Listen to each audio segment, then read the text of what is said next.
Going into this album, we knew that there was this much more kind of like thing about playing live, you know. We'd been playing live so much, and it had started to get really exciting. We'd kind of got past that whole thing of like just amped up adrenaline and energy, you know, on the stage, and kind of started to calm down a little and listen more, and other things opened up, and a new kind of sensitivity opened up, and a nuance and more attention to the feel of things. And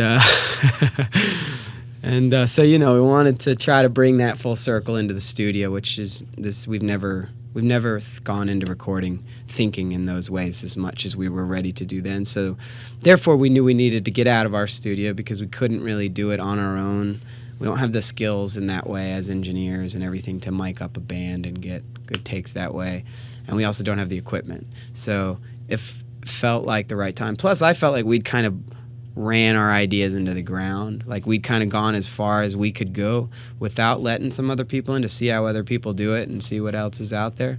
So we then met with tons of different producers, and we chose Rob because we just kind of really felt this kind of, he was just so laid back. In fact, our meetings with him were so little about music and so little about the studio and so much more about just cracking jokes and stuff, and that seemed real important. You know, I mean, there were other guys who'd be like, love talk your ear off all night about microphones and cool tricks, which is a valuable thing when you're choosing a producer, of course. But I don't know, it seemed like we all were just drawn more to somebody that we felt the most comfortable around under any circumstances, not just recording music. It was his idea to bring us to Dreamland because he knew we wanted to get out of our studio, but we didn't want to go to L.A., where he would have preferred to work, just because none of us wanted to go to L.A. And we wanted to be kind of closer to home, and we wanted to be sort of isolated. Our studio's in the city and everything, and we wanted to be kind of away from everything and have the 24-hour experience of the studio and no distractions. So that was his idea. He made that connection in Dreamland.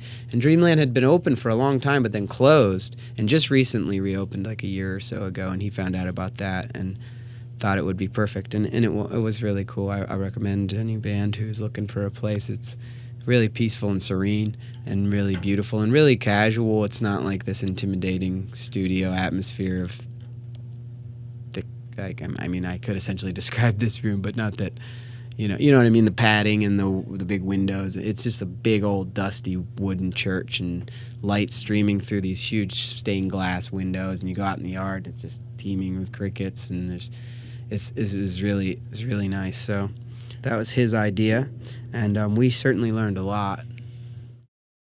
We had a whole scene going on. We had BB guns, and we dug a hole. It was really hot. We dug a hole and put a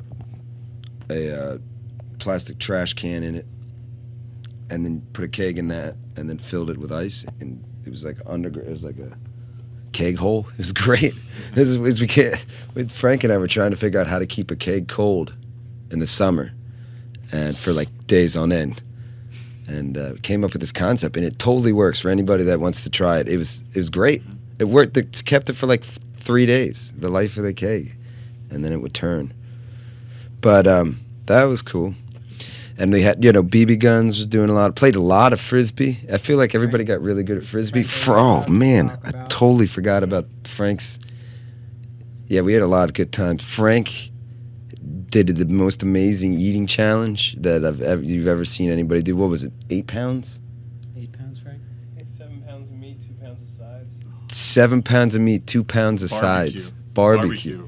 Restaurant. Brisket, half of a chicken, like turkey piled like this. It was a monstrosity. The menu said it would feed 4 to 6 hungry people.